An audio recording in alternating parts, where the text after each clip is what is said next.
రాష్ట్ర పరిపాలనను మరింత సమర్థవంతంగా ఫలితాల ఆధారితంగా తీర్చిదిద్దడమే ప్రభుత్వ లక్ష్యమని ముఖ్యమంత్రి నారా చంద్రబాబు నాయుడు స్పష్టం చేశారు.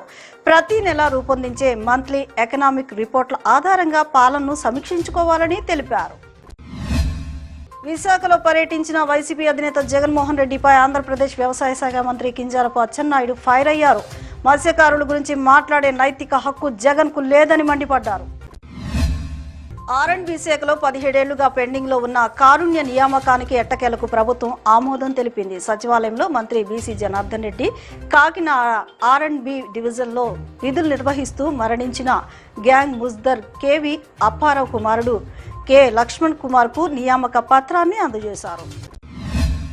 గుణదల ఈఎస్ఐ ప్రధాన ఆసుపత్రి లక్షలాది మంది కార్మికులు ఉద్యోగులకు వైద్య సేవలు అందిస్తున్న కీలక సంస్థని ఎంపీ కేశినేని చిన్ని తెలిపారు. ఈ నెల 20 నుంచి ప్రారంభమయ్యే పార్లమెంటు సమావేశాల్లో ఈఎస్ఐ ఆసుపత్రి సమస్యలను కేంద్ర ప్రభుత్వం దృష్టికి తీసుకువెళ్లి నిధులు, సిబ్బంది, సూపర్ స్పెషాలిటీ సేవల కోసం కృషి చేస్తానని హామీ ఇచ్చారు. విజయవాడ ఈఎస్ఐ ఆసుపత్రిని రాష్ట్రంలోని అత్యుత్తమ వైద్య కేంద్రంగా తీర్చిదిద్దేందుకు తన పూర్తి సహకారం ఉంటుందని స్పష్టం చేశారు. రాయలసీమ సాగునీటి ప్రాజెక్టుపై బహిరంగ చర్చకు తాము సిద్ధంగా ఉన్నామని మాజీ మంత్రి సోమిరెడ్డి చంద్రమోహన్ రెడ్డి అన్నారు. రాయలసీమ లిఫ్ట్ పేరుతో వైసీపీ ప్రజలను తప్పుదోవ పట్టించే ప్రయత్నం చేస్తోందని విమర్శించారు. రాష్ట్రంలో ప్రజా సమస్యలను పరిష్కరించడంలో కూటమి ప్రభుత్వం పూర్తిగా విఫలమైందని, ప్రజల దృష్టి మళ్లించేందుకే డైవర్షన్ పాలిటిక్స్ కు పాల్పడుతుందని సిపిఐ రాష్ట్ర కార్యదర్శి గుజ్జుల ఈశ్వరయ్య ఆరోపించారు. ప్రజాస్వామ్య శక్తులపై అక్రమ కేసులు నమోదు చేసి ఉపా చట్టాన్ని దుర్వినియోగం చేస్తున్నారని విమర్శించారు. పాత రాజరాజేశ్వరిపేట వాసులకు ఇళ్ల పట్టాలు ఇస్తామని హామీ ఇచ్చిన ఎంపీ కేశినేని శివనాథ్, స్థానిక ఎమ్మెల్యే సుజనా చౌదరి ఆ హామీని నిలబెట్టుకోవడంలో విఫలమయ్యారని సిపిఎం రాష్ట్ర కార్యవర్గ సభ్యులు సిహెచ్ బాబురావు విమర్శించారు. రైల్వే అధికారులు జారీ చేసిన ఇళ్ల తొలగింపు నోటీసులను వెంటనే ఉపసంహరించుకోవాలని, పేదల ఇళ్లు కూల్చివేతను నిలిపివేయాలని డిమాండ్ చేశారు.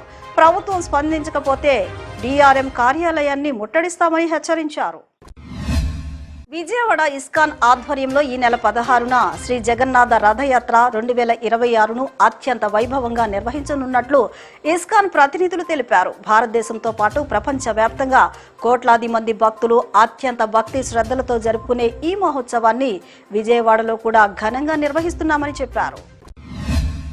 జూలై 11, 12 తేదీల్లో నిర్వహించిన తెలుగు రచయిత్రుల మహాసభలు విజయవంతమయ్యాయని ప్రపంచ రచయిత సంఘం అధ్యక్షులు గుత్తికొండ సుబ్బారావు, ప్రధాన కార్యదర్శి డాక్టర్ జీవి పూర్ణచందు తెలిపారు.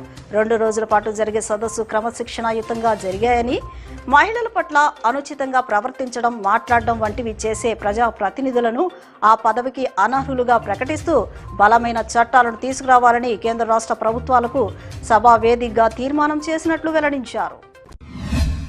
రాష్ట్ర ప్రభుత్వం తక్షణమే 12వ పీఆర్సీ చైర్మన్ను నియమించి పెండింగ్ లో ఉన్న 5 డిఏలను విడుదల చేయాలని ఫ్యాప్టర్ డిప్యూటీ సెక్రటరీ జనరల్ ఎన్ వెంకటేశ్వర్లు డిమాండ్ చేశారు.